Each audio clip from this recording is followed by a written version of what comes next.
Hey guys, what's up, what's up? Magandang hapon, magandang gabi. Ayan, welcome kayong lahat sa aking video ngayong araw na to. So, tapos na ang trabaho. Andito ko ngayon sa school ng asawa ko. Inaantay ko siya.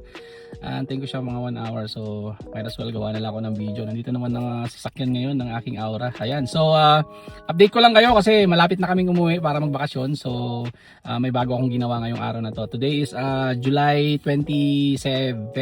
Ayun, so Monday.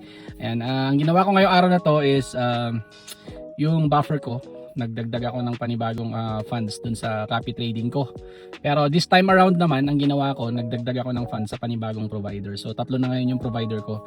So hopefully by Friday, bago kami bumiyahe, makakapagdagdag pa ako ng additional 1,000 or 2,000 dun sa existing provider ko kasi proven ko na sila for almost a month eh. So ang mangyayari, habang nasa bakasyon, kasi most likely hindi ako makakapag-trade, gusto ko kasing mag-focus dun sa bakasyon namin, mag-focus dito sa asawa ko at sa anak ko at sa mga kaibigan namin saka sa mga pamilya ko sa Pilipinas, kaya might as well i-invest ko na lang muna for the copy trading. So malalaman natin yan kung kikita ba o mababawasan ba. So the reason why I'm making this video is para ipakita sa inyo na mga nanonood at mga followers ko na there's a possibility na pwede tayong kumita ng passive income kung nahihirapan tayong mag-trade, which I am, admit that medyo, hindi naman ako nahihirapan, pero like I said dun sa first video ko, yung confidence ko para mag-trade is medyo sumasablay-sablay pa rin. Hindi pa siya ganun ka 70, 80, 90% execution perfect yung ginagawa ko. So, but so far, in terms of my option, I'm up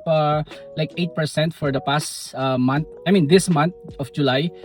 Tapos dito sa trading ko, sa manual trading ko sa Forex, parang break even lang ako kasi break even ako dahil kumikita ako sa copy trading at tapos medyo alam mo yun, may loss ako dito sa manual trading ko sa Forex kay Gold. So the reason nga na binidyo ko to or nagbi-video ko for the copy trading matter is that pwede kasi nating i-diversify yung funds natin at pwede tayong magkaroon ng passive income habang inaaral natin yung ating manual trading experience or skills sa Forex. Ayan. So yun lang.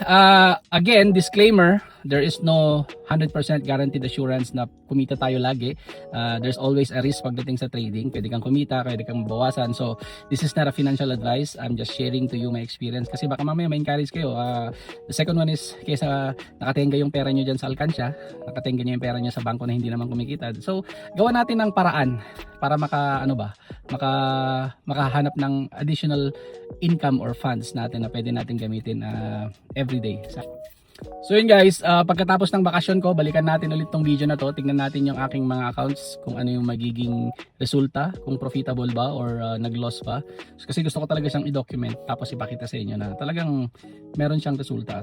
So ayun guys, kung bago kayo dito sa aking channel or dito sa aking page, don't forget to subscribe or follow para makita nyo yung update ko at yung mga bago kong video in the future para matutunan nyo din. Or kung meron kayong question in regards to trading, pwede ko kayong turuan sa dividends, pwede ko kayong turuan sa options, pwede ko rin, well, sa Forex, bago pa lang ako. So, tingnan natin. Pwede ko rin kayong turuan sa basics pagdating sa Forex. Kasi medyo nakaka-catch up na rin naman ako sa, sa Forex journey. So, kung may question kayo, mag-PM lang kayo or mag-comment lang kayo. Pwede ko kayong i-guide sa trading.